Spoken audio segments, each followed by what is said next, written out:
कैसा रहा देवेंद्र फडणवीस का काम?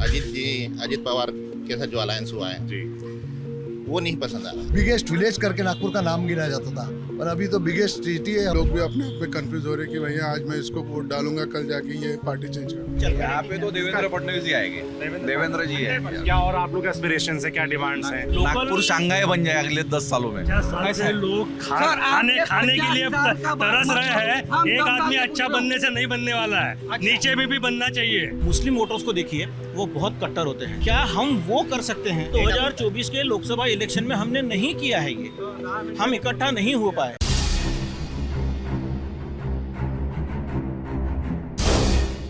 नागपुर की सबसे हॉट सीट है यहाँ की नागपुर साउथ वेस्ट सीट, यानी कि नागपुर दक्षिण पश्चिम। हॉट सीट इसलिए क्योंकि यहाँ से प्रदेश के उप मुख्यमंत्री देवेंद्र फडणवीस चुनाव लड़ते हैं।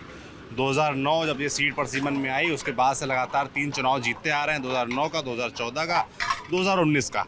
पिछली बार नागपुर सीएम सिटी था, इस बार डिप्टी सीएम सिटी है। तो देवेंद्र फडणवीस का काम कैसा रहा, ये जानने के लिए हम नागपुर में हैं, नागपुर साउथ वेस्ट विधानसभा में। सुबह का टाइम है और ये पोहा तरी की दुकान है, आलू बोंडा की दुकान है, और देखिए भीड़ कितनी है।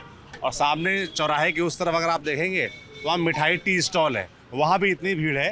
तो यहाँ आकर ये समझ में आ गया कि नागपुर के लोग खाने पीने में ज़ोरदार हैं और सुबह से ये निकल पड़ते हैं। और एक भाई साहब हमसे भी शिकायत कर रहे थे कि टहलते 1 किलोमीटर, खाते 5 किलोमीटर के हैं लोग नागपुर के। तो खाने पीने में तेज़ हैं। तो समझते हैं कि चुनाव में क्या मुद्दे हैं, देवेंद्र फडणवीस का काम कैसा रहा, जो उनके सामने प्रत्याशी हैं प्रफुल्ल गुदाड़े, उनका क्या माहौल है, उनके बारे में कांग्रेस के जो हैं उनके बारे में लोग क्या सोचते हैं, बात करेंगे। और शुरुआत नाश्ते पानी के बारे में करते हैं। भाई साहब को ये है, भाई साहब को बता रहे थे आपकी बड़ी शिकायत है लोगों से कि टहलते कम है, खाते ज़्यादा है। क्या नाम है आपका? मेरा नाम एडवोकेट अभय बांगड़े। अच्छा, वकील साहब जी, मैं यहाँ पे रेगुलर आता हूँ। अच्छा। शिकायत नहीं है, ये हमारा मजाक है। स्टाइल ऑफ लिविंग हो गया है। अच्छा। कि हम इसी तरह जीते हैं। अच्छा, आधा किलोमीटर चलना, 5 किलोमीटर खाना। बट आज के तारीख में हमको काम ज़्यादा करना है, इलेक्शन है, इलेक्शन का दौर है। तो हम ये चाह रहे हैं कि ज़्यादा से ज़्यादा लोग हमारे इस दक्षिण पश्चिम के मतदार संघ में आए और मतदान करें 100%। बस मेरी यही राय है। अच्छा, अब ज़्यादा से ज़्यादा लोग मतदान करें। जी, तो जैसे मतदान जब होता है तो उससे पहले चुनाव में मुद्दे भी आते हैं। तो आप लोग के क्या मुद्दे हैं इस बार चुनाव में? हमारा एक ही मुद्दा है कि देवेंद्र फडणवीस ने जो काम किया है, नितिन जी गडकरी और देवेंद्र फडणवीस ने जो काम किया है, उस काम को मद्देनज़र रखते हुए सभी को यही है, हमारी विनंती है कि इस तरह मुद्दा तो अभी कुछ बचा नहीं है, जो काम हुआ है उस काम को क्या देखिए। काम हुआ वजह बताइए। नागपुर के बाहर के लोग जानना चाहेंगे कि नागपुर में क्या काम हुआ है। सबसे बड़ा काम तो यहाँ मेट्रो आई है। अच्छा। उसके बाद में जो मिहान में अभी जो इंडस्ट्रियल डेवलपमेंट हो रहा है और जो इंडस्ट्रीज आ रही है, सबसे बड़ी डिस्टिलरी आ रही है, वर्ल्ड की सबसे बड़ी डिस्टिलरी मिहान में आई है। तो ये जो मुद्दे हैं, ये जो लोगों को दिलों को छूने वाले जो मुद्दे हैं, जो यहाँ पे आए हैं, और मुद्दा अभी बचा ही नहीं है। इतना डेवलपमेंट हुआ है आज नागपुर में, चारों तरफ डेवलपमेंट है। आप देख लीजिए, कहीं भी जाइए आप, आपको डेवलपमेंट दिखेगा।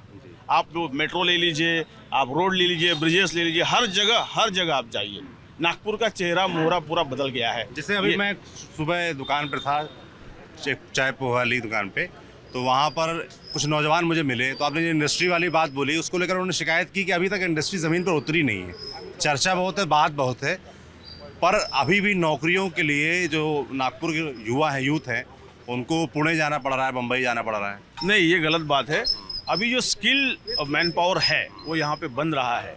आज हमारे साथ हमारी बेटी है, she is well qualified, but उसने नागपुर नहीं छोड़ा है। ऐसे कई बच्चे हैं जो बम्बई, पूना, बेंगलोर नहीं जा रहे, क्योंकि यहाँ पे उनको दिख रहा है पोटेंशियल है। आज आप देखिए, मिहान में आप जाइए, सबसे बड़ा इंडस्ट्रियल ग्रोथ हो रहा है। आज 1 लाख रोजगार यहाँ पे पैदा हुए हैं।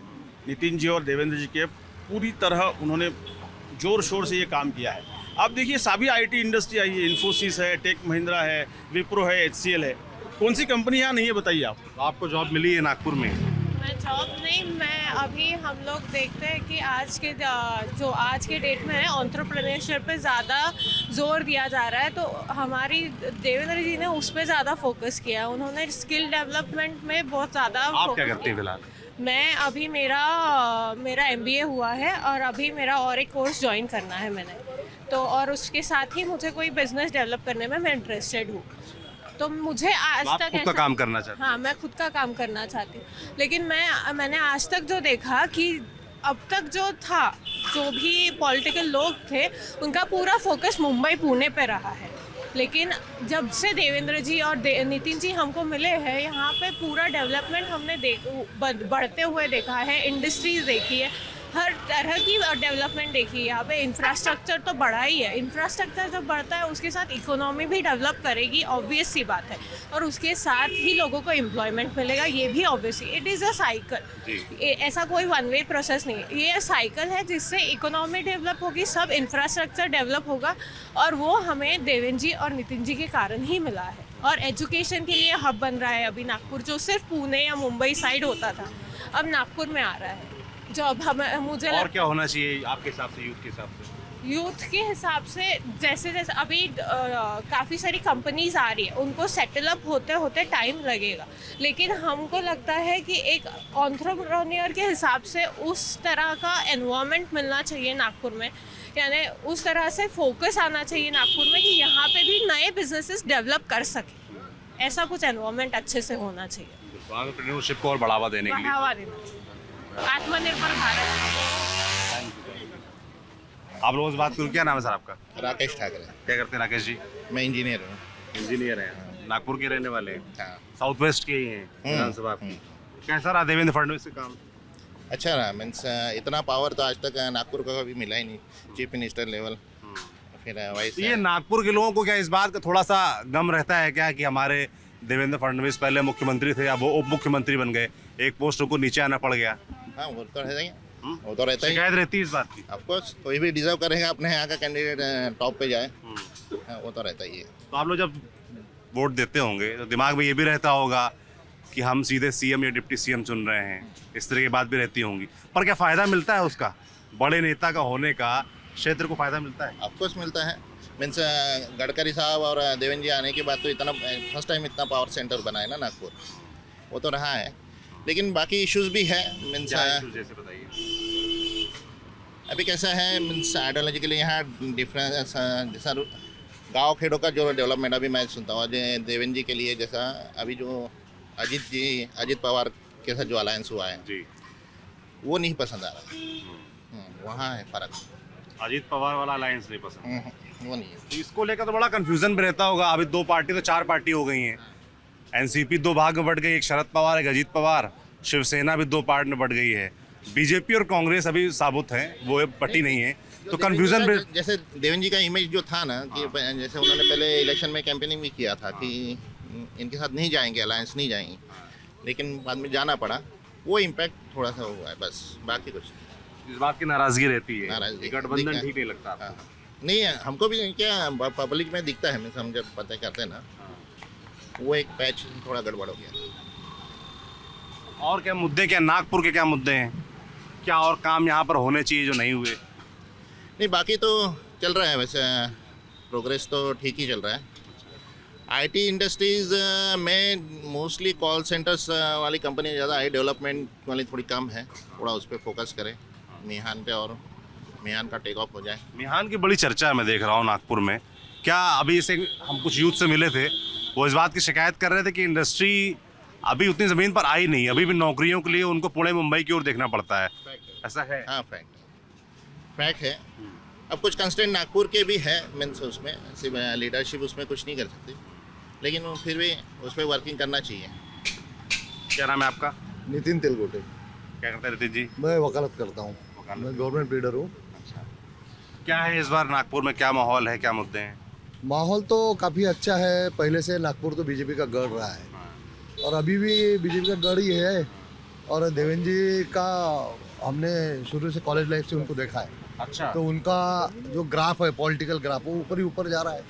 अभी यानी पहले चुनाव में वो 9,000 से जीते, फिर 18,000 जीते, फिर 36,000 से जीते, फिर 54,000 से जीते, तो बढ़ते जा रहा है। इस बार भी उससे ज़्यादा ही वोटों से मार्जिन। कॉलेज के टाइम से देखा है, तो कॉलेज के टाइम से ही वो राजनीति में एक्टिव थे? पहले से एक्टिव थे वो, पहले नगर सेवक से उनकी शुरुआत हुई है। वो डायरेक्ट कहने, अभी जो लोगों को दिखता है, पहले नगर सेवक रहे, मेयर रहे, बाद में आमदार रहे 4 टर्म, बाद में सीएम बने, बाद में अपोजिशन लीडर बने, अभी DCM बने। तो उनका पॉलिटिकल ग्राफ अच्छा है और उसका फ़ायदा कॉन्स्टिट्यूंसी को है। हमारा जो दक्षिण पश्चिम क्षेत्र है उस जिसमें हम रहते हैं, हमारा जो आप जब देवेंद्र जी महापौर बने उस समय से लेकर आज तक जो डेवलपमेंट ये दक्षिण पश्चिम ने देखा है वो शायद ही कभी किसी भी पहले भी मंत्री रह चुके बहुत सारे लोग, पर नागपुर का डेवलपमेंट उस तरह नहीं होता था। बिगेस्ट विलेज करके नागपुर का नाम गिना जाता था, पर अभी तो बिगेस्ट सिटी है, हमारे इंफ्रास्ट्रक्चर काफ़ी है, IIT, IIM, national law university, AIIMS है, नागपुर के रास्ते आप देख लीजिए चारों तरफ, कहीं भी किधर भी जाइए, इतना डेवलपमेंट तो शायद ही कभी हुआ है। और भविष्य में लोगों को अपेक्षा है गडकरी साहब से और देवेंद्र जी से ही है, तो ये नागपुर की दक्षिण पश्चिम की जनता उनके साथ ही रहेगी परमानेंट। अभी जैसे कल हमको कोई बता रहा था कि लोकसभा चुनाव में इस सीट पर वोट घटा है, नितिन गडकरी को जो वोट मिला बीजेपी का घटा है, लेकिन नाराजगी है लोगों नहीं, नाराजगी नहीं है, लोग एक फेक नैरेटिव चला गया था पिछले टाइम, क्या कॉन्स्टिट्यूशन बदलेंगे करके जो फेक नैरेटिव चला गया उससे कुछ वर्ग का वोट कॉन्सेंट्रेट हुआ, लेकिन हमारे वोटिंग परसेंटेज में कमी नहीं आई। टोटल वोटिंग परसेंटेज जो हुआ, टोटल वोट जो हुए उसमें कमी आई, इसलिए हमारा मार्जिन भी कम दिखता है उसमें। अदरवाइज जो जितना हमको कॉन्स्टिट्यूशन में वोटिंग मिलता है उसमें भी इतने फेक नैरेटिव के बाद भी जो पूरे देश में काम कर गया, उसके बावजूद भी 27, 28, 30 हज़ार की लीड दक्षिण पश्चिम से गडकरी साहब को है। आपकी बार क्या लग रहा है, जो सामने प्रत्याशी हैं प्रफुल्ल गोदड़े जो कांग्रेस से हैं देवेंद्र फडणवीस के खिलाफ, वो 2014 में भी चुनाव लड़े थे, तब हालांकि लंबे मार्जिन से हारे थे, इस बार क्या वो टक्कर दे रहे हैं? मुझे नहीं लगता है देवेंद्र जी की तुलना में कोई भी उम्मीदवार खड़ा रह पाएगा, क्योंकि लोग कंपैरिजन करते हैं डेवलपमेंट का। वो जो कांग्रेस के नगर सेवक रहे हैं अभी तक, उन्होंने एक काम अपने प्रभाग का बड़ा बता देना चाहिए जो गडकरी जो देवेंद्र जी से तुलना करें। देवेंद्र जी के काम तो पूरे देश में दिख रहे हैं, पर इनके ये तो इतने सालों से नगर सेवक है, मेरे मित्र है वो, लेकिन उनके एरिया में कोई डेवलपमेंट का मुझे लगता नहीं उन्होंने कुछ किया होगा।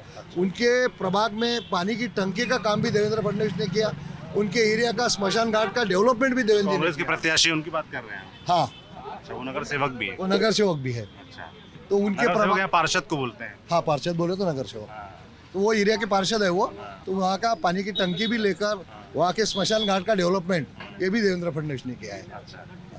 तो वो कौन से यानी आधार पे चुनाव लड़ रहे, वो तो पक्ष है तो लड़ना पड़ेगा, पर देवेंद्र जी की तुलना में कोई भी कैंडिडेट खड़ा नहीं उतरेगा, खड़ा नहीं। क्या नाम है सर आपका? विवेक बेले। विवेक बेले क्या करते हैं विवेक जी? पुजारी हूँ, मंदिर पुजारी हैं मंदिर, कहाँ पे? यहीं पे? और ये अच्छा अच्छा, तो रहने वाले नागपुर के ही हैं? ये पे पीछे में। क्या इस बार लग रहा है आपको चुनाव में? हम तो चाहते हैं कि देवेंद्र जी सीएम बने। सीएम बने? हाँ, बिल्कुल बने, बनेंगे लगता है आपको? बिल्कुल बिल्कुल लगता है। अभी फिलहाल डिप्टी सीएम उससे कुछ नहीं है? हाँ, नहीं हैं? नहीं, सीएम बने फिर से, हम तो यही चाहते हैं।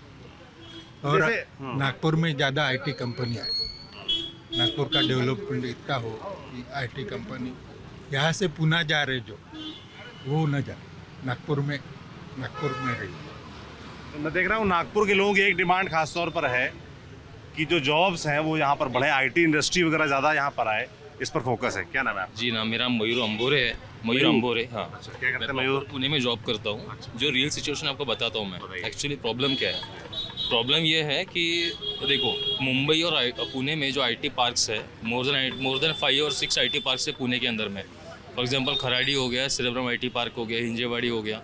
तो वहाँ पे नागपुर की जनता, अभी ट्रेन का अगर आप टाइम टेबल देखोगे ना, तो ऑलमोस्ट 1 महीने तक की पूरी ट्रेन बुक थी। तो आप सोच सकते हो कितने माइग्रेटेड है नागपुर से लोग जॉब करने के लिए वहाँ पे। तो मेरा बोलना ये है, नागपुर में डेवलपमेंट है, जैसे सर ने बोला, ऑब्वियसली डेवलपमेंट है as compare to last 5 years. लेकिन जो जॉब का भी आईटी बिहार में आईटी पार्क्स ओपन हो गए, वो सेज़ है स्पेशल इकोनॉमिक जोन। उसकी तरह से क्या हो रहा है ना वहाँ पे कि जो स्पेशल कंपनीज है, कुछ पॉलिसीज थी उन लोग की कि वहाँ पे अगर कोई मतलब स्मोकिंग नहीं चलता है, कोई रेजिडेंशियल एरिया नहीं बन सकता है, तो उस वजह से कंपनी वहाँ से बैकआउट कर रही है। तो मैं चाहता हूँ कि मतलब जो सेज़ है वो हटा दिया जाए और नॉर्मल जो आईटी पार्क है वो ओपन हो, ताकि खराड़ी आईटी पार्क जैसे जो आईटी पार्क है, मतलब पूरे कैफ़ेज़ हो गया, अलग अलग जो कंपनीज है वहाँ पे आने के लिए प्रेरित हो जाए। एम्प्लॉयमेंट नो डाउट यहाँ पे बहुत डेवलपमेंट है, लेकिन एज़ कम्पेयर टू पुणे और मुंबई डेवलपमेंट यहाँ पे एज सच नहीं है इन टर्म्स ऑफ जॉब, क्योंकि सब लोग माइग्रेट होकर नागपुर से वहाँ पे जा रहे हैं। तो कॉस्ट कटिंग भी होती है, फैमिली के लिए ज़्यादा होती है वहाँ पे, तो पैसा नहीं बचा पा रहे लोग। तो नागपुर में चाहता हूँ, डेवलपमेंट तो ऑलरेडी है, लेकिन आईटी पार्क्स थोड़े से और बड़े, जो और कंपनीज आए। हमारे पास बहुत सारे एकड़ ज़मीन उन लोगों ने ली है, लेकिन कंपनीज नहीं आ रही है, ये प्रॉब्लम है। कंपनी जब आएंगी तब पुणे और मुंबई का जो लोड ज़्यादा है वो कम होगा और नागपुर में डेवलपमेंट ज़्यादा होगा, उस हिसाब से रोजगार भी बढ़ेगा। रहने वाले आप नागपुर के? Proper पुणे में? नागपुर। मैं 8 साल से पुणे में जॉब कर रहा हूँ। अच्छा, क्या करते हैं पुणे में? मैं आईटी इंजीनियर हूँ, एम्फेसिस कंपनी में। हाँ, इन्फोसिस में ट्राई किया था, लेकिन टीसीएस में भी था मैं। नागपुर में बहुत सारे कंपनी में, लेकिन पे स्केल जो है यहाँ पे पे स्केल कम है as compare to other cities. वहाँ पे सेम लड़का जो है मेरे जो टैलेंट का है यहाँ पे, उसको 8 लाख के ऊपर पैकेज नहीं मिलता है, लेकिन वो पुणे मुंबई में जाएगा तो उसको पैकेज 14 लाख 15 लाख ईजीली मिल जाता है। तो वो भी डिफरेंस है। तो यहाँ पे टैलेंट है, लेकिन जॉब की मतलब IT in terms of IT sector यहाँ पे जॉब की कमी है, क्योंकि कंपनीज यहाँ पे आने को देख नहीं रही है। जो आई थी वो बैकआउट कर चुकी है। उसके लिए माहौल देना पड़ेगा। उसके लिए माहौल देना अभी इलेक्शंस में क्या लग रहा है आपको? यहाँ के वोटर भी हैं आप? तो बीजेपी, ऑब्वियसली बीजेपी, क्योंकि मैं देख रहा हूँ 5 साल से कि डेवलपमेंट जो कांग्रेस का था उतना नहीं है, लेकिन जो बीजेपी के अंडर में जो देख रहा हूँ मैं, कंटिन्यूसली बीजेपी को सपोर्ट करता हूँ पहले से। क्यों सपोर्ट करते हैं बीजेपी? दिख रहा है लोगों को, आप किसी भी पूछेंगे डेवलपमेंट ऑलरेडी है। तो ये पहले ऐसा नहीं था, ये तो एरिया तो पहले से डेवलप ही है, लेकिन जो अदर आउटस्कर्ट एरिया देखोगे आप, उसमें ज़्यादा डेवलपमेंट दिख रही है। मेट्रो आ गई है, जैसे गडकरी साहब ने मेट्रो लाई है, वो बहुत बड़ा पार्ट हो गया। हालांकि अभी ज़रूरत नहीं थी, लेकिन इन फ्यूचर उनका जो प्रोस्पेक्ट है, फ्यूचर विजन है, वो काफ़ी अच्छा है। जो उसके लिए उन्होंने मेट्रो लाई, तो काफ़ी अच्छी बात है। और बाकी सब तो बीजेपी का ही है। मैं तो वही जानता हूँ, एज पर यूथ मैं बोल रहा हूँ, जो यूथ कंट्रीब्यूशन है उन्होंने किया है वो काफ़ी बेटर है as compare to other parties. क्या नाम है सर आपका? नाना सतपुते। क्या करते हैं आप? मैं एक स्कूल चलाता हूँ स्कूल चलाते हैं? और एनएमसी एजुकेशन डिपार्टमेंट से रिटायर हुआ हूँ। अच्छा, एनएमसी यानी कि नागपुर महानगर पालिका। महानगर पालिका से रिटायर्ड है। तो स्कूल किस क्लास तक के बच्चों का आपका? 12 तक है। 12 तक का ही। क्या है इस बार चुनाव में, क्या लग रहा है, क्या मुद्दे हैं? बहुत अच्छा है।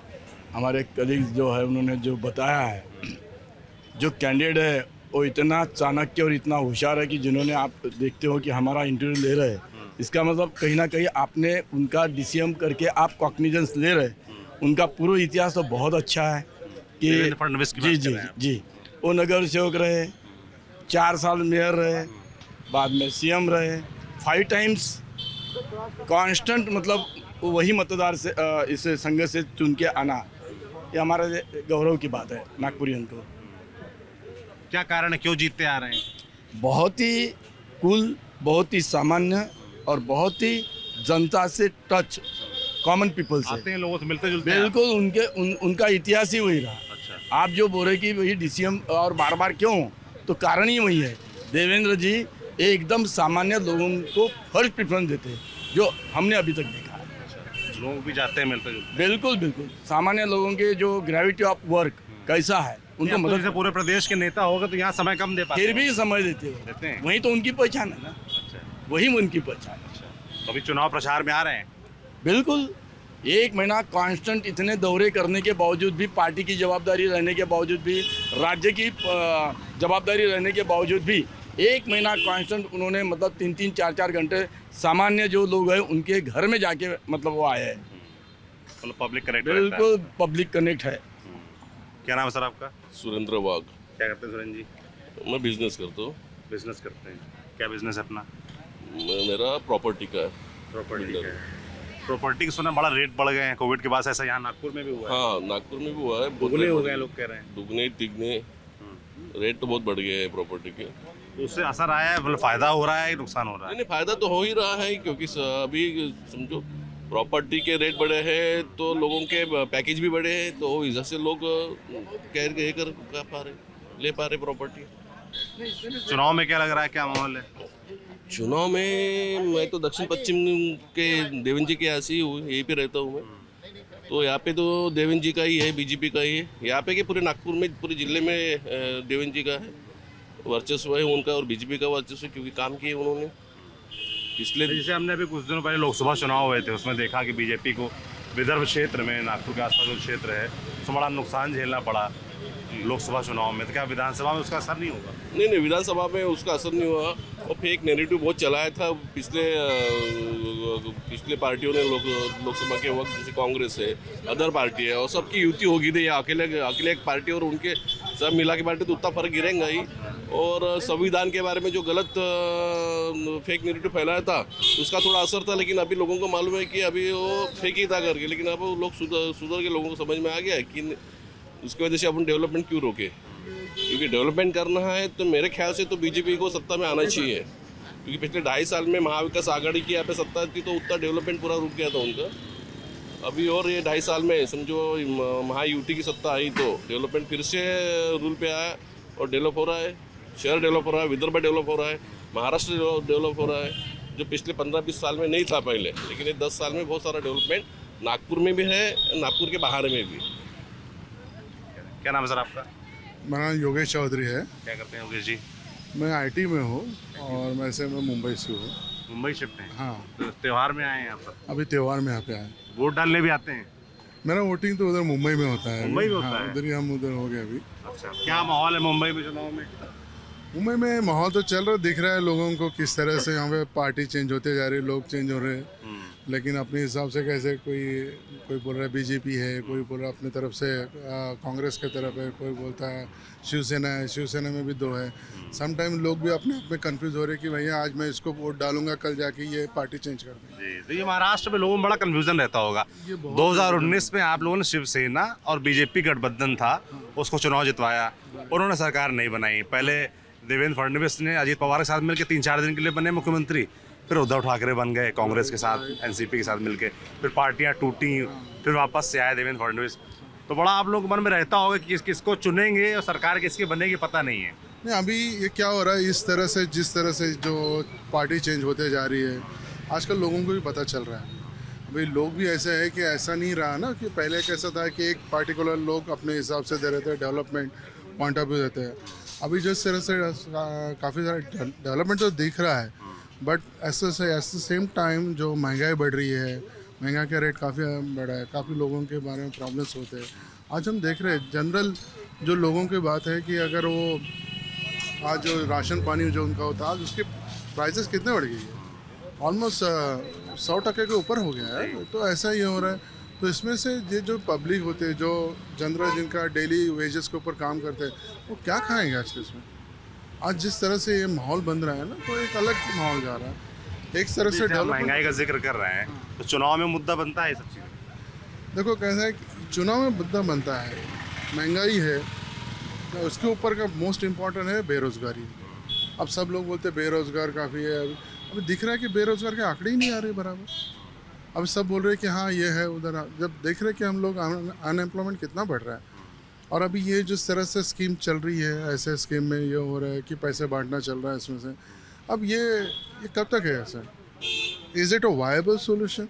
ओके, जिस समय मनरेगा था लोग उसको एग्जीक्यूट करते थे, पैसे दे के लोग काम करते थे, आज वैसे ही पैसे मिल रहे हैं लोगों को। कल जाके यही लोगों को अगर ऐसे पैसे मिल गए तो कैसे चलेगा? मंथली बेसिस पे उनके अकाउंट में पैसे जा रहे हैं। सरकार कौन सी ठीक लगती है आपको? 2 पार्टियां एक तरीके से यहाँ चुनाव में लड़ रही हैं। महाविकास आघाड़ी उनकी सरकार भी रही और महायुति जिनकी सरकार अभी है। पिछले 5 साल में 2 सरकारें आपने देखी, किसका काम ठीक लगा? देखो अभी कैसा है कि जिस तरह से पहला जो सरकार था, जिस तरह से जो मुद्दे रखे गए थे 2014 से बात हो रही थी, तो वो तो अभी धीरे धीरे आप देख रहे हैं, आप गैस प्राइस वैसे बढ़ गए हैं, सिलेंडर प्राइस जिसके ऊपर वहाँ से चालू हुआ था कि कैसे इतने बढ़ गए उतने बढ़ गए, आज हुआ है। डॉलर का रेट बढ़ गया फिर से। ओके, डॉलर अभी पहले चल रहा था इतना डॉलर वैसे था, आज डॉलर का भी रेट बढ़ जाए, इससे ऐसा महंगाई भी बढ़ते जा रही है। तो अभी कैसा हो रहा है कि ये एक गठबंधन था, उसका दूसरा मिलीजुली सरकार गठबंधन था। अब लोग थोड़ा चेंज चाहते हैं, अब लोग भी समझ रहे हैं कि अभी किसको क्या करना है और उसी हिसाब से लोग अपना अपना वोटिंग करेंगे इस टाइम पर। चाहे कितना भी आप रुझान लेके आओ, कैसे भी लेके आओ, ओके, सब लोग अपने अपने तरह से कोशिश कर रहे हैं। कुछ लोग अच्छा भी काम कर रहे हैं, ऐसा नहीं सभी लोग नहीं, तो कुछ लोग अच्छा काम कर रहे हैं। लेकिन एक है जो काम विकास के हिसाब से काम होगा, दिखाएंगे, और जो उनके अपने पर्सनल निजी ऊपर उनका इम्पैक्ट होगा, उसी हिसाब से लोग अपने आप को वोटिंग करेंगे। बिल्कुल ठीक बात है। तो ये नागपुर साउथ वेस्ट में हम हैं और लोगों से बात कर रहे हैं देवेंद्र फडणवीस के बारे में, नागपुर के बारे में। लोग अपने रुझान बता रहे हैं, मुद्दे बता रहे हैं। बाकी नाश्ते पानी की दुकान पे आप भीड़ देख सकते हैं, ज़ोरदार सुबह का समय है, भीड़ है। उधर मिठाई टी स्टॉल है, वहाँ भी काफ़ी भीड़ है, वहाँ भी चलते हैं, लोगों से बात करेंगे। को यही पता नहीं था दुकान का नाम ये है। मैंने सोचा सबसे पहले आप लोग से यही पूछूंगा, इस दुकान का नाम मिठाई टी स्टॉल क्यों है? कभी देखा ही नहीं आज तक, इतने सालों से यहाँ पर आ रहे हैं, लेकिन यहाँ आने के बाद में यहाँ ऑमलेट खाना है, यहाँ पोहा खाना है, चाय पीना है, सबसे इम्पोर्टेंट है सबको साथ में मिलना है। हर संडे आते हैं, यहाँ रहते हैं, यहाँ गप्पे मारते हैं। और सब आप लोग नागपुर के ही हैं? सब नागपुर के, प्रॉपर नागपुर से हैं। प्रॉपर नागपुर से हैं। प्रॉपर क्या नाम है नागपुर आपका? मेरा नाम चैतन्य पतकी। क्या करते हैं चैतन्य जी? मैं टीचर हूँ बाय प्रोफेशन। है? हाँ, किस क्लास के बच्चों को पढ़ाते हैं? 8, 9, 10, 12 स्टेट और CBSE अच्छा, विद एंट्रेंस। विद एंट्रेंस मतलब क्या उसकी तैयारी भी कराते हैं IIT वगैरह की? हाँ हाँ। सब्जेक्ट कौन सा है आपका? मैं इंग्लिश पढ़ाता हूँ और मेरा पूरा ग्रुप है एक्चुअली। 17-18 टीचर्स का ग्रुप है पूरा। इंग्लिश पढ़ाते हैं? हाँ। इंग्लिश की बड़ी जरूरत भी है लोगों को, तब तो आगे बढ़ना है। ये हमारे भाई साहब हैं, इनका नाम पवन है और ये ऑल द वे हजारीबाग से आए हैं। ये हमारे बचपन के दोस्त हैं, लेकिन ये खुद माइनिंग इंजीनियर है। ये एजुकेशन में ये खुद टीचर हैं। ये बैंक में है, बैंक ऑफिशियल से। ये चार्टर्ड अकाउंटेंट है। ये भी फाइनेंस में है। ये खुद सप्लाई चेन में है। ये हमारे भाई साहब इंजीनियर हैं और मैं खुद एजुकेशन इंडस्ट्री में हूँ। अलग अलग सब एकदम पढ़े लिखे लोग मैं देख रहा हूँ। आपका ग्रुप बड़ा तगड़ा है, मैं देख रहा हूँ। ऐसा बोलते हैं, पढ़े लिखे हैं, पता नहीं दोस्त मिल जाते हैं तो फिर पढ़ाई लिखाई सब बाजू में। हम नहीं कमाते। ये जो मिठाई 30 वाला जो कमाता है ना, ये पढ़े लिखे लोग नहीं कमा पाते। चाय वालों का तो जोर चल ही रहा है, आप देख ही रहे हैं। देश में भी प्रधानमंत्री भी चाय वाले थे। तो मुद्दा ये है। अगर आप ये बताइए, चुनाव में यहाँ इस बार जोर चल रहा है कि नहीं चल रहा है? क्या है माहौल? जी हाँ, डेफिनेटली चल रहा है। यहाँ पे तो देवेंद्र फडणवीस ही आएंगे। देवेंद्र जी है 100%। ऐसा काम रहा, क्या काम किया उन्होंने? काम कुछ जो कॉन्स्टिट्यूंसी जो है, ये कॉन्स्टिट्यूंसी में जितना उन्होंने किया उतना किसी ने नहीं किया। क्या कह रहे हैं आप? काम रहे ना रहे वही आएगा। क्यों, ऐसा क्यों है? ऐसा मतलब यहीं का पैदाइशी है, मुख्यमंत्री है। क्या आप लोग ये देखते हैं कि हम नेता चुनेंगे तो वो डिप्टी CM बन जाएगा, CM बन जाएगा, इसलिए? विदर्भ का डेवलपमेंट जो किया वो देवेंद्र जी का, जब मुख्यमंत्री बने उसके बाद जो डेवलपमेंट हुआ है विदर्भ में, नागपुर में स्पेसिफिकली, गडकरी जी और देवेंद्र जी के इसमें। पर विदर्भ से अभी भी देखिए किसानों की आत्महत्या कितने मामले आते हैं। कम हो गई है, बहुत कम हो गई है। अगर आप सही में देखो, अगर आप सही में डेटा निकालो तो बहुत कम हो गई है। जो भी सब्सिडी, जो भी स्कीम्स अनाउंस हुए हैं, जो डायरेक्ट इनको बेनिफिट मिला है, ठीक है, इससे सही में इनकी आत्महत्या कम हुई है, बिल्कुल। और ये तो क्या कह रहे थे, क्या बताएंगे? मैं कह रहा हूँ ये जो डेवलपमेंट हुआ है और आने वाले उन्होंने जो विजन रखा है, इसीलिए देवेंद्र क्या विजन रखा है? बहुत कुछ विजन है। यानी आप देख रहे कभी, हाँ, सीमेंट रोड हमने कभी एक्सपेक्ट नहीं किए थे पूरे नागपुर में cement road. At the same time greenery, environment maintain किया गया है। देन ड्रेनेज सिस्टम भी और अच्छा हो रहा है। तो बहुत 24 आवर्स वाटर और इलेक्ट्रिसिटी का कभी इशू नहीं आता हमको। तो ये बहुत सारे इश्यूज है जो हमारे सॉल्व। मूलभूत जो सुविधाएं हैं, बिजली, पानी, इसमें बहुत ज्यादा सड़क, इम्प्रूवमेंट हो इसमें गया है। इंफ्रास्ट्रक्चर में बहुत ज्यादा डेवलपमेंट हो गया है। और होना क्या चाहिए आप लोग के हिसाब से? क्या और आप लोग के एस्पिरेशंस है, क्या डिमांड्स हैं जो भी सरकार है? नागपुर शंघाई बन जाए अगले 10 सालों में, इंडस्ट्रियल बन जाए। हाँ, नागपुर का प्रोडक्शन यूनिट्स यहाँ पे बढ़नी चाहिए, लोगों को एम्प्लॉयमेंट ज़्यादा से ज़्यादा मिलना चाहिए। लाइकवाइज IT सेक्टर में भी अच्छा डेवलपमेंट अगर यहाँ पे हो जाए तो क्राउड बाहर से भी ज़्यादा आएगा, सो डेवलपमेंट और ज़्यादा होगा सिटी का। तो ये हम लोग का एक्सपेक्टेशन है। पिछले 10 साल से लगभग मान लीजिए देवेंद्र फडणवीस सरकार में, पिछले बीच में 2-2.5 साल का जो 19 से 22 का दौर था वो छोड़ दें, तो इस दरमियान क्यों नहीं हो पाया ये सब चीज़? इस दरमियान भी काफ़ी ज़्यादा हुआ है, बट इससे भी ज़्यादा होने का स्कोप है नागपुर सिटी का, जो डेवलपमेंट हो सकता है। अगर आप पेरीफेरी देखोगे तो काफ़ी ज़्यादा डेवलप हो रहा है, इंडस्ट्रियल ग्रोथ हो रहा है। IT सेक्टर के भी काफ़ी सारी कंपनीज आ चुके हैं, तो धीरे धीरे यहाँ पे फ्लोटिंग पॉपुलेशन अगर आएगा ना तो डेवलपमेंट भी ज़्यादा होगा। अभी एम्स भी आ गया है, IITs भी आ गया, AIIMS भी आ गया, सभी कुछ आ रहा है अभी, तो होगा। 19 से 22 में आप जो पूछ रहे थे कि 19 से 22 में डेवलपमेंट क्यों नहीं हुआ, क्योंकि वह यहाँ पे जो सरकार थी वो पूरी मुंबई दार्जिलिंग सरकार थी, पश्चिम महाराष्ट्र और मुंबई वाले लीडर्स थे, इसलिए 19 से 22 के दौरान में जो ये हुआ, देखिए वो पीरियड में कोरोना आया, वो तो एक बहाना था, पर at the same time Vidarbha की तरफ वो टाइम पे भी ध्यान नहीं दिया गया, अभी भी नहीं दिया और गया। इसी विदर्भ में आप देखिए इस बार चुनाव में लोकसभा में भारतीय जनता पार्टी को बड़ा नुकसान हुआ है, तो उसका असर विधानसभा में नहीं आएगा? नहीं, वो टाइम पे एक नैरेटिव चलाया गया था जो कि मोदी जी ने नारा दिया था, इस बार 400 पार, अब की बार 400 पार। तो उसके अगेंस्ट एक नैरेटिव चलाया गया कि अगर 400 पार हो गए तो संविधान का को बदल डालेंगे, उसका और आरक्षण के ऊपर इम्पैक्ट होगा, तो उसका थोड़ा सा नेगेटिव इम्पैक्ट हुआ था। पर इस बार वो कोई अंडरकरंट नहीं है, इस बार लोग महाराष्ट्र के लोकल इस पे देखें। आपने पूछा था ना कि नागपुर के लिए, सिटी के लिए क्या एक्सपेक्ट करते हैं। सबसे पहले लोकल ट्रांसपोर्ट सुधारना बहुत ज़रूरी है।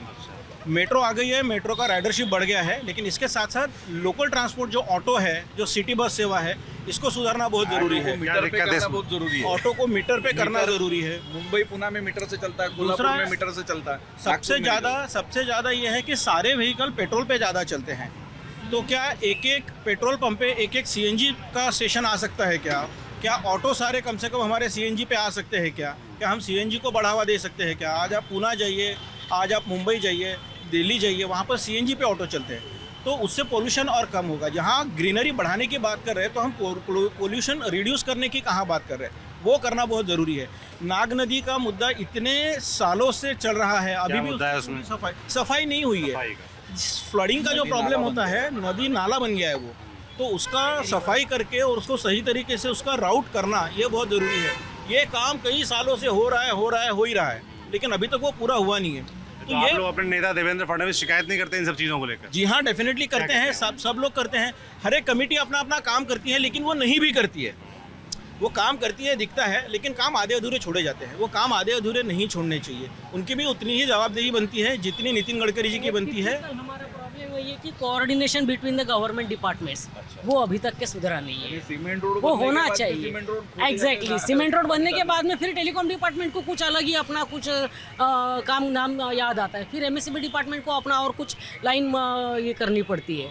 सो ये कोऑर्डिनेशन बिटवीन द डिपार्टमेंट जो है वो अभी तक के नहीं सुधरा हुआ है, जहाँ पे हमको काम करने की बहुत। एक बात मेरे मन में जब मैं महाराष्ट्र आ रहा था तो और थी आप लोगों के प्रति कि आप लोगों के मन में बड़ा कन्फ्यूजन रहता होगा कि हम किसको चुनेंगे और कल को किसकी सरकार बनेगी, कोई भरोसा नहीं, क्योंकि 2019 में हमने ठीक बात नहीं, ये पूरे देश भर की बात देश भर में ऐसा होता भी ये पूरे देश भर में ऐसा होता है। ऐसा होता भी नहीं है। ये मात्र थर्ड क्लास देवेंद्र फडणवीस ने ये चालू किया है। ऐसा नहीं ये पार्टी का जो ये तोड़ो वो तोड़ो, ये तोड़ो वो तोड़ो, ये पहले होता था, बंद हो गया था, इन्होंने और चालू कर दिया है, ऐसा है। और सर यहाँ का डेवलपमेंट का बताता हूँ, आज ये सीमेंट रोड है, कल अगले महीने होंगे ना या खुदा हुआ दिखेगा, तो फिर क्या नहीं, यहाँ से पाइपलाइन डालनी है, तो बाद में फिर मालूम पड़ेगा अरे यहाँ तो साला कुछ भूल गए थे या और कुछ तो भी गड्ढा करना है और फिर भूल गए थे।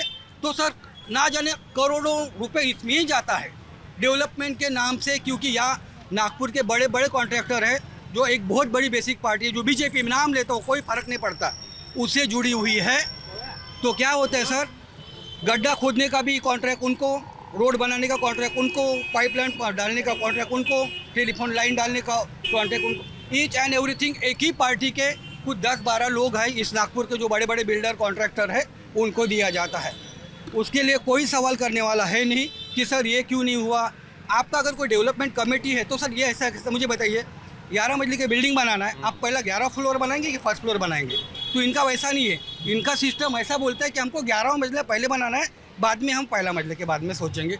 ये थिंक होगी सर इस नागपुर में। 50 साल से लोग खाने के लिए तरस रहे हैं। एक आदमी अच्छा बनने से नहीं बनने वाला है, नीचे में भी बनना चाहिए। ऐसे नहीं होता है भाई, एक आदमी ईमानदार रहेगा, बाकी नीचे वाले सब बेईमान रहेंगे तो हो गया आपका डेवलपमेंट है सब कुछ। नीचे वालों को सुधारने काम भी तो ऊपर वालों का है। ऊपर वाले का ही है, मैं तो बोल रहा हूँ ऊपर वाले का ही है, लेकिन हम लोगों का भी है, जनरल आदमी का। हम लोग भी देते हैं, हमारा ईज ऑफ कन्वीनियंस देखते हैं, पैसा दे दो, काम हो रहा तो निकल जाओ करके। हम लोग भी नहीं रोक रहे ना, हमारी भी गलती है, अकेले नेता लोगों की गलती नहीं होती है इसमें, हम लोग भी गलती कर रहे हैं। आप जोड़ तोड़ की बात कर रहे थे महाराष्ट्र में सरकार बनाने को लेकर, इसको लेकर ये मुद्दा रहता है सर। बहुत ही ये मुद्दा है, इतना है कि लोग सोचते हैं कि साला हम इलेक्शन करने जाए या ना जाए, हम घर से निकलेंगे। सर एक मिनट सर, जोड़ तोड़ मुद्दा ही नहीं है। अगर एक बालिग आदमी को बैला फुसला के ले जा रहे हैं कोई, तो उसमें वो बालिग आदमी की गलती है या जो बैला फुसला के ले जा रहा है उसकी गलती है? जनता क्या करे? जनता, वही तो बोल रहा हूँ मैं, जोड़ तोड़ मुद्दा ही नहीं है। आप देखो कौन आदमी कौन कहाँ घुस रहा है, कैसे घुस रहा है, अकॉर्डिंगली आप वोट करो, आप अपना सदुपयोग बुद्धि यूज करो और वोट करो। महाराष्ट्र में ये जोड़ तोड़ की शुरुआत पहले तो शरद पवार ने की थी, उसके बाद सबसे बड़ा झटका मिला उद्धव ठाकरे की वजह से। उद्धव ठाकरे ने पूरा इलेक्शन जो देवेंद्र फडणवीस के साथ, जिसमें उनके मंच पे मोदी के फोटो रहते थे, बार बार कहा जाता था कि आने वाले जो मुख्यमंत्री है वो देवेंद्र फडणवीस रहने वाले हैं, तब ऑब्जेक्शन नहीं लिया। और जब सीटें आई उसके बाद संजय राउत और उद्धव ठाकरे इन दोनों ने शुरुआत की है इन सब चीज़ों की। ये जो प्रॉब्लम यहाँ का है, यहाँ का प्रॉब्लम है इस चौक एरिया में, तो सर ये बात जाके अपने जो रक्षक है देवेंद्र फडणवीस को ही बचाएंगे। वो ये नहीं बोले, वो तो बोलना ही है सर, डायलॉग है यहाँ का। सर सुनिए, मैं आपको बताता हूँ, सुनिए सर सुनिए, आदमी को एक छुट्टी मिलता है इलेक्शन के दिन का, आदमी नहा धो के चलो भाई आज छुट्टी है, इलेक्शन करने जाना है, अभी हम कल 10-12 दोस्त बैठे तो हमारे यही कन्फ्यूजन में यार, बोले ये संडे को ना जो छुट्टी रहेगी तो साले बोले कि निकल जाते अपन सुबह में। बोले क्यों रे? बोले क्या है यार सचिन, साला बोले इलेक्शन के लिए अपन इतनी तैयारी करते हैं, सब कुछ करते हैं कि साथ में जाएंगे, ऐसे करेंगे वैसे करेंगे, और बाद में बोले साला 15 दिन के बाद मालूम पड़ता है बोले कि अपन ने जिसको वोट दिया था वो उधर चला गया, इसने इसको इधर खींच लिया। तो बोले ये इंटरेस्ट अभी कम हो रहा है, इलेक्शन का इंटरेस्ट लोगों का जरूरी है। और बहुत जो कम है। मुद्दा जो इन्होंने उठाया, इसके साथ साथ कट्टरता बहुत इंपॉर्टेंट है। आप मुस्लिम वोटर्स को देखिए, वो बहुत कट्टर होते हैं। किस पार्टी से बिलोंग करते हैं वो मैटर नहीं करता है, लेकिन वोटिंग करना है। क्या हम वो कर सकते हैं?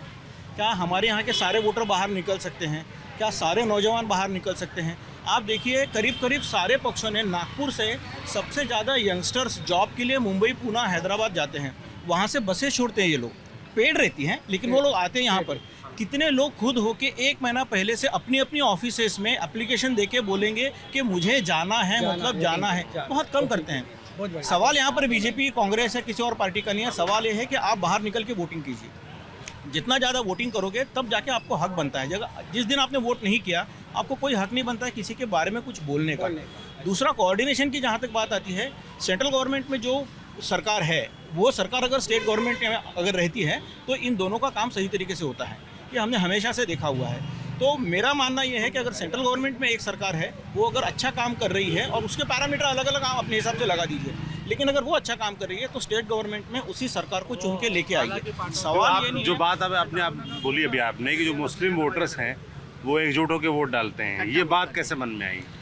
देख रहे हैं ना, डेटा बोलता है। अब हम लोगों ने 2024 के लोकसभा इलेक्शन में हमने नहीं किया है, ये हम इकट्ठा नहीं हो पाए। ये हमारी दुर्गति का कारण जो है वो यही है कि हम लोग आज हम लोग इकट्ठा नहीं हो पा रहे। इसी की वजह से जो भी हम लोग फेस कर रहे हैं आज, कि हम लोग वोटिंग को अगर आप लोग आपको क्या लगता है मुस्लिम अगेंस्ट डालता है? लॉयल है वो लोग, लॉयल है टूवर्ड्स वोटिंग, मीन्स वोट करने आते हैं। हम लोग क्या करते हैं, हम लोग सिर्फ बातें करेंगे, पर वी आर लॉयल चाहिए कि हम लोगों ने टाइम निकाल के वोट करने जाना चाहिए, है ना। और यंगस्टर ने तो जाना ही मुस्लिम क्या मुद्दा रहता है यहाँ पर नागपुर में? बहुत कम रहता है, बहुत कम रहता है। ना कभी झगड़े होते हैं, ना कभी दंगे होते हैं, कोई प्रॉब्लम नहीं है। मतलब अगर आप बिंदास मोमिनपुरा चले जाओ, आप जैसे बाहर से लगता है लोगों को कि भाई आरएसएस का हेडक्वार्टर है यहाँ पर, बीजेपी का। आरएसएस का क्वार्टर तो कोई, ये दीक्षा भूमि है, ये दीक्षा भूमि है, संघ भूमि नहीं है। सबसे बड़ा मैसेज यहाँ आरएसएस का और ये संघ से कोई लेना देना नहीं किसी को। या दीक्षा भूमि के नाम से नागपुर जाना जाता है, और हिंदू मुस्लिम हमारे नागपुर में नहीं होता। सबसे बढ़िया कि मैं ये मैसेज देना चाहता हूँ, पूरे जग भर के अंदर में आरएसएस ये सबसे बड़ा संगठन है, और उसका जो जन्म हुआ वो यहीं पे हुआ, नागपुर के भूमि पे ही हुआ। और केशव बलिराम जी हेडगेवार जी ने यहाँ पे ही उसका निर्माण किया था। दीक्षा भूमि भी है ये, क्योंकि ये नागपुर जो है ये पहले से महान रही है, और बाबा साहब आम्बेडकर जी ने भी उनको पावन ये किया हुआ है। हजारों बौद्ध बांधवों ने यहाँ पे दीक्षा ली है और हर साल आते हैं। पर ये भी इतना ही सच है कि ये संघ भूमि भी है, तो इसलिए यहाँ पे दोनों तरह के ये चलते हैं। और यहाँ पे कोई भी जात पात या धर्म देख के मतदान नहीं करता। क्या देखकर मतदान होता है? यहाँ पे डेवलपमेंट देख के मतदान होता है। नागपुर देखो, आज से मैंने कम से कम 40 साल पहले जाम्बुवंतराव डोटे जी ने अलग विदर्भ का नारा लगाया था। वो इसीलिए लगाया था कि विदर्भ में कोई डेवलपमेंट नहीं हो रहा था। पर जब से देवेंद्र जी, नितिन जी ये सरकार में आए हैं, वो टाइम से विदर्भ में काफ़ी डेवलपमेंट बढ़ने लगा है, इंफ्रास्ट्रक्चर डेवलपमेंट दिखने लगा है। मिहान का एक प्रोजेक्ट पर उसके बावजूद विदर्भ में लोकसभा में तो नुकसान हुआ। विदर्भ मैंने बताया, उसके वक्त नैरेटिव अलग था। नैरेटिव ये दिया गया था कि भाई संविधान बदल दिया जाएगा, इसलिए वो अब उसका असर नहीं है। अभी उसका असर नहीं है, अभी उसका असर देखने को नहीं मिला। तो लोकल इलेक्शन में वो लोकसभा, हाँ लोकल मुद्दों के ऊपर होगा ना। अभी जो इलेक्शन होगा वो लोकल मुद्दों पे होने वाला है। लेकिन कोई भी सरकार आए, ये जो 6 महीने में जो इन्होंने चलाया कि इसको पैसा दो, उसको पूरे लाचार बना रहे हिंदुस्तान को, ये सबसे गलत। चाहे जो बीजेपी रहे, चाहे कांग्रेस रहे, हर आदमी को लाचार बना रहे। ये नहीं होना चाहिए, चाहे कोई भी पार्टी आए। क्या लाचार जैसे क्या होने लगा? फुकट में पैसा दे रहे, फुकट में अनाज बांट। अरे मेहनत करो, इंडस्ट्रीज डालो, इंडस्ट्रीज लगाओ, मेहनत करवाओ। वो भीख मांगने से क्या मतलब होगा? अगर जो उसको लाचार आज पैसा नहीं मिला तो 4 लोगों के सामने हाथ फैलाएगा, पैसे दे मेरे को, नहीं तो चोरी करेगा। ये नहीं होना चाहिए ना। फ्रीबीज की बात आप कह रहे हैं नहीं होना चाहिए। नहीं होना चाहिए। ये बात तो एक हद तक ये बात एकदम सही है। बिल्कुल ऐसा ही होना चाहिए। एक राज्य में आपकी एक योजना सक्सेसफुल हो गई तो आपने उठा के यहाँ पर लेके आए। लाडली बहना योजना की बात कर रहे हैं। Yes, लाडली बहना से आपने लाड़की बहन कर दिया। ठीक है, आपका हेल्प करने का एक मोटो है, लेकिन आप हर बार अगर यही बोलोगे कि हम इसको कंटिन्यू करेंगे तो आज आप कितने कर्जे में डूबे हो। जो मैंने बोला था ना कि आपको दो चीज़ें इंपॉर्टेंट होती है, सेंट्रल गवर्नमेंट और स्टेट गवर्नमेंट का कोऑर्डिनेशन। आज हमारे पास स्टेट गवर्नमेंट में पैसा नहीं है। अगर आप वास्तविक हमारी स्थिति देखेंगे तो इतनी अच्छी नहीं है, हम भी कर्जे में डूबे हुए हैं, लेकिन सपोर्ट मिल रहा है सेंट्रल गवर्नमेंट से। कितने साल तक एक स्टेट गवर्नमेंट सेंट्रल गवर्नमेंट के भरोसे काम करेगी? ये भारत में महाराष्ट्र का प्रॉब्लम नहीं है, ये सबका प्रॉब्लम है, सारे स्टेट का प्रॉब्लम है। इसके ऊपर ज़रूर कहीं ना कहीं तो बात भी होनी चाहिए और इसके ऊपर कहीं ना कहीं तो एक सुझाव देके उसको तोड़ना बहुत ज़रूरी है। फ्रीबीज बांटना ये कहीं पर भी आपका एक अल्टीमेट सॉल्व नहीं हो सकता है। पर वोट तो दिलाता है वो। वोट डेफिनेटली ना, वोट के लिए मुझे लगता है हम इसी में उलझे रहेंगे ना। वोट मिल रहा है तो फ्रीबीज दो, फ्रीबीज दे रहे हैं तो वोट दो। तो हम उनको अपने पैरों पे खड़े करने के लिए कहाँ की बात कर रहे हैं? नहीं कर रहे। वो बीजेपी हो, कांग्रेस हो, कोई भी हो, वो बहुत ज़रूरी है। जनरल पब्लिक नहीं करती। आप और मैं कभी हिंदू मुस्लिम नहीं बोलेंगे। आप मुसलमान हो, मेरे को कोई दिक्कत नहीं। ये बौद्धिस्ट है, इसको मेरे को कोई मतलब नहीं। मैं जैनिश हूँ, मेरे को किसी को कोई मतलब नहीं। ये जो ऊपर में बैठे नेता लोग हैं, ये सिर्फ कीड़ा डाल देते हैं और आपस में बंटवारा करते हैं। ये मीडिया है साथ में उसको बढ़ावा देती है। ये चीज़ अगर जो मीडिया ने भी दबा दिया तो शायद हिंदुस्तान एक हो जाएगा। हिंदुस्तान के नज़र में जो मीडिया उठा रही है कि हिंदू है, मुस्लिम है, ये भी गलत है। और ये गलत कौन करवा रहा है? ये नेता लोग, बॉटम नेता। भाई साहब की बात आपने समझी। नेता लोग चक्कर में नहीं फंसना है, हिंदू मुसलमान के चक्कर में नहीं फंसना है। मुद्दों को देखकर वोट डालना है। और नागपुर के लोग क्या सोचते हैं काम धाम को लेकर, चुनाव को लेकर, देवेंद्र फडणवीस के बारे में और विदर्भ के बारे में, कैसा विकास रहा, कैसा काम रहा, आपने सब सुना। ऐसे में और जगहों पर जाएंगे, लोगों से बातचीत करेंगे और जो भी मुद्दे हैं महाराष्ट्र के लोकल मुद्दे हैं, सीट दर सीट जाकर आपको बताते रहेंगे। यूँ ही आप देखते रहिए हमारी यात्रा कौन जीत रहा है। मैं सौरभ और कैमरे के पीछे मेरे साथ जेरी हैं। शुक्रिया।